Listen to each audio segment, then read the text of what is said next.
is the new Hasselblad XCD 2.5 25V. So this is now the widest of the new V series lenses that Hasselblad has produced.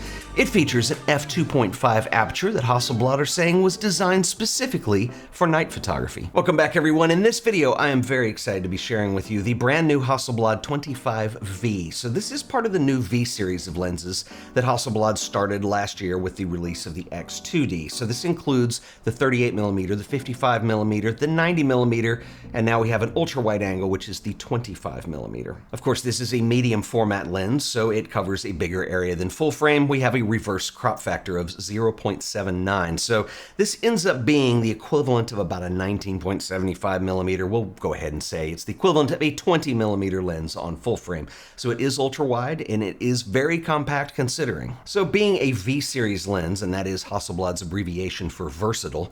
Versatile lenses, they consider to have a balanced size and weight. They have wider apertures than f4, so they are all 2.5 lenses at this point.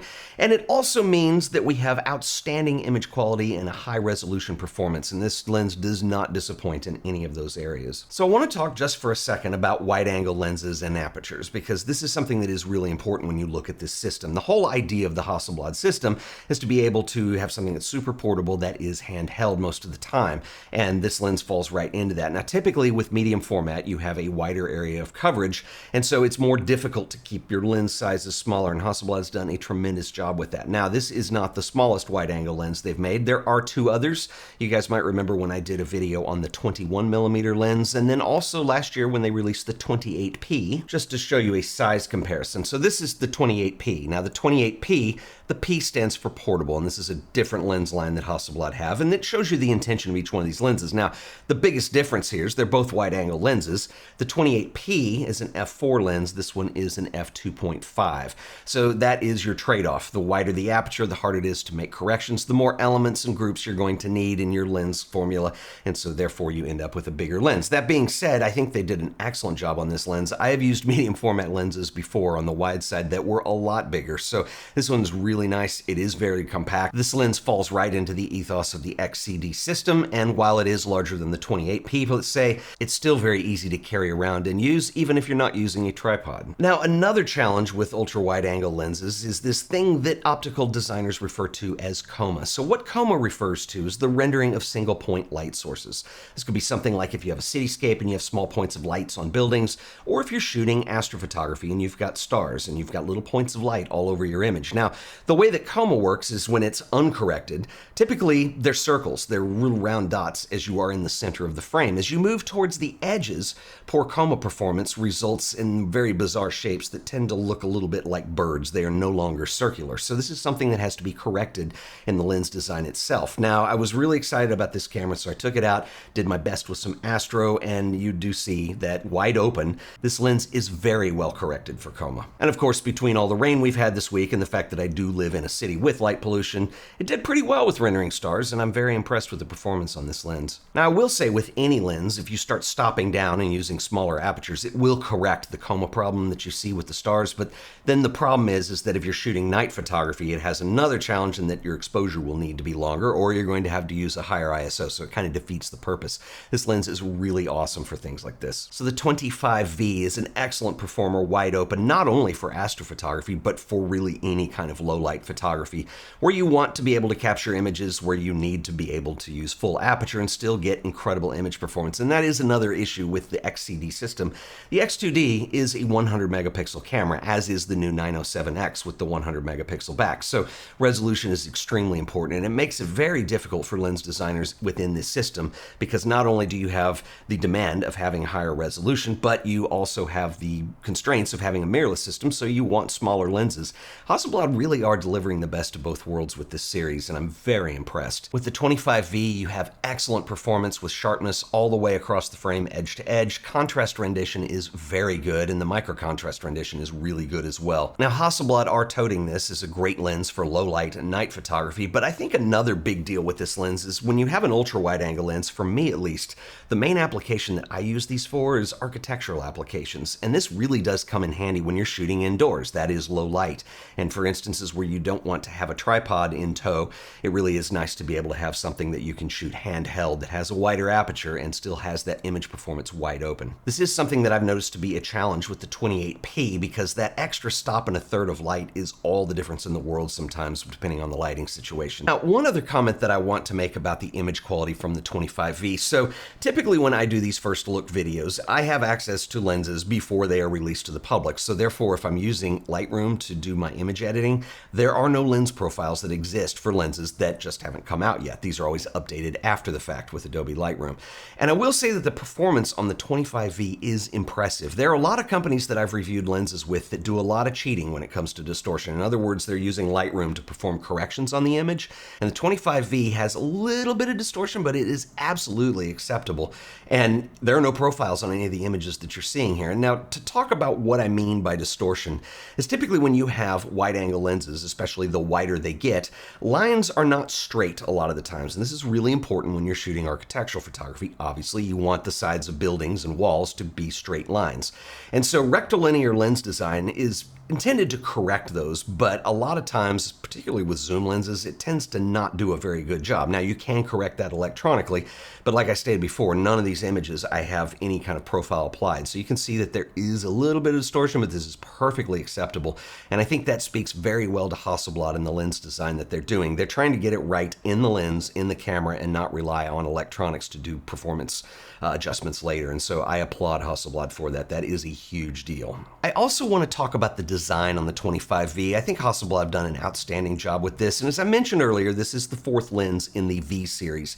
So as with the other V series lenses, you have a lot of the same features on here. So it does have the more classic look. You've got the classic logo on here. But probably my favorite aspect of the V series lenses is the way they've handled the manual focus clutch on here. So just to back up a second, when you have a mirrorless camera system, because of the design now and the way that lenses are done using rail systems for focus, we really can't have lenses with rotational mechanical elements for focusing anymore. Everything is what we call focus by wire. So in other words, even if I'm in manual focus, if I turn the focus collar, it's going to send electronic signals that will adjust the focus element groups.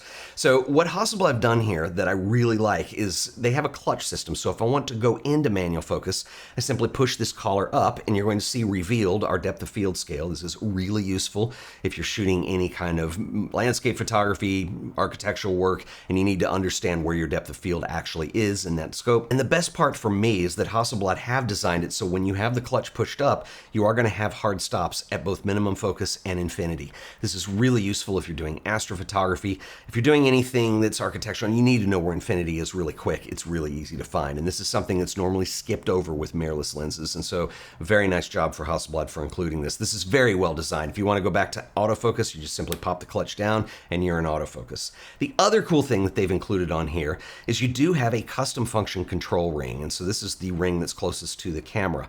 This can be assigned to a number of things. I keep mine assigned to ISO, but you could also easily do exposure compensation.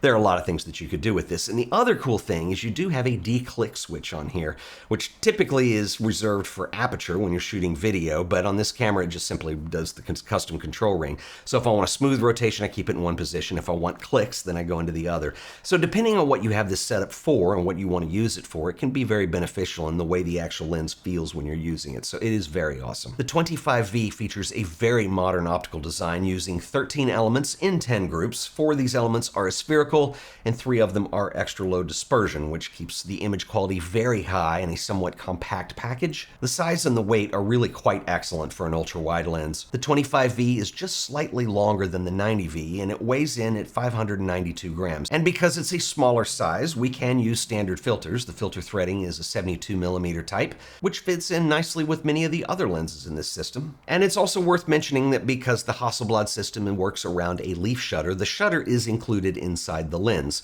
This lens does feature the newer design that we saw with the 90V, so this is a shutter that will go up to 1/4000th of a second, and the significance with the leaf shutter is it will flash sync all the way up to 1/4000th of a second. So this is really cool if you want to use flash outdoors to kind of overpower some of the ambient light. It is very possible with a lens like this. So the 25V is an excellent addition to the XCD lens lineup, and it really rounds out that lineup really well in terms of primes. It is an ultra wide angle, and when you consider that Hasselblad have several other wide angle lenses, I get a lot of questions where people will ask me what's the difference between them. Should I go with the 28p or should I go with the 25v, or what about the older 21mm lens? Well, quite frankly, and for those of you who use wide angle lenses a lot, know that with prime lenses, a couple millimeters can mean a lot of difference in terms of your field of view. And so there's a huge difference, in my opinion, between a 28mm, a 25mm, and then even a 21mm. Even though the 28 and the 25 are 3mm apart, the field of view is very different. And for those who shoot a lot of landscape, a lot of architecture, you know there's a massive difference between those two lenses.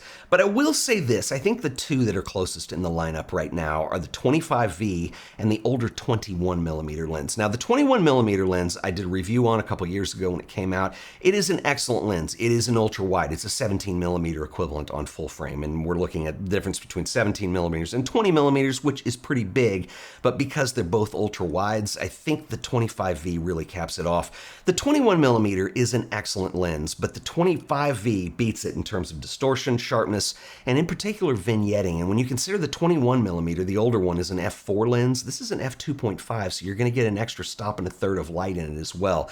And if it came down to my choice between getting one or the other, there would be no question. I think the 25V, it's a newer lens. They've done an excellent job with this. It's just a better design, and it offers a lot more in terms of functionality, and it really is a no-brainer. It really would be cool to see Hasselblad at some point create a specialty lens with a new 21mm that had some of the newer features and some of the upgrades in terms of optics. But at this point, I think that the 25V is going to get people a lot of places when it comes to ultra-wide-angle lenses. And I also think more importantly than that is what Hasselblad are offering right now with their lens lineup is very unique. If f4 is not a problem, you can go with the P lens, and the 28p is one of those, the 45p is another one. These are more compact, portable lenses, that's what the P stands for, that are going to be excellent when you want a really small package. And that is really, I think, to me at least, the key element for Hasselblad with their XCD system, is that everything is so compact. Which brings me to another point about the Hasselblad XCD system in general. So with the X2D as well as the 907X with 100 megapixels on both sides, it's an amazing sensor.